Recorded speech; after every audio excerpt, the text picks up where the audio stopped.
ராயன் திரைப்படம் இது வந்து தனுஷ் அவர்களோட 50வது திரைப்படம். அது எல்லாமே தாண்டி 2024 மிகப்பெரிய வெற்றி திரைப்படமாக அமையப் போகிறது.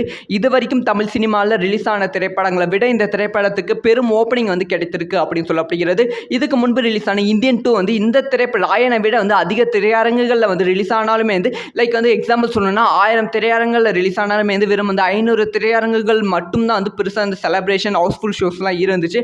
ஆனால் வந்து ராயன் அந்த மாதிரி கிடையாமல் வெறும் வந்து 800 திரையரங்குகளில் ரிலீஸ் ஆனாலுமே இந்த 600க்கும் மேற்பட்ட திரையரங்குகளில் வந்து ஹவுஸ்ஃபுல் ஷோஸ் வந்து இருந்துச்சு. ஸோ அதனாலே வந்து ராயன் திரைப்படத்துக்கு மிகப்பெரிய ஓப்பனிங் வந்து கிடைத்திருக்கு. ஈவன் வந்து இது வந்து ஒரு ஏ ஃபிலிம் அப்படின்னாலுமே வந்து மிகப்பெரிய ஓப்பனிங் வந்து கிடைத்திருக்கு. இந்த திரைப்படத்துக்கு இப்போ வந்து கம்ப்ளீட்டான பாசிட்டிவான விமர்சனங்கள் வந்து ரசிகர் மத்தியில் அதிகமாக வந்து கொண்டு இருக்கிறது. ஸோ அதனால் இந்த வருஷத்தில் 2024 அதிகமாக ஓப்பனிங் செய்யப்பட்ட திரைப்படம் நம்பர் 1 இடத்துல வந்து ராயன் திரைப்படம் இருக்க வாய்ப்புகள் இருக்குது. அது மட்டும் இல்லாமல் இந்த வருஷத்துல வந்து இது வரைக்கும் ரிலீஸ் ஆன திரைப்படங்களை விட வந்து ராயன் திரைப்படம் அதிகமான கலெக்ஷன் பண்ண வாய்ப்புகள் இருக்குது. அசுரனை விட வந்து ராயன் திரைப்படம் அதிக கலெக்ஷன் பண்ணும். 200 கோடிக்கு மேலே வந்து ராயன் கலெக்ஷன் பண்ணும் அப்படிங்கிற எதிர்பார்ப்பும் ரசிகர் மத்தியில் இருக்குது. ஸோ இதை பற்றி உங்களோட ஒப்பீனியன் என்ன?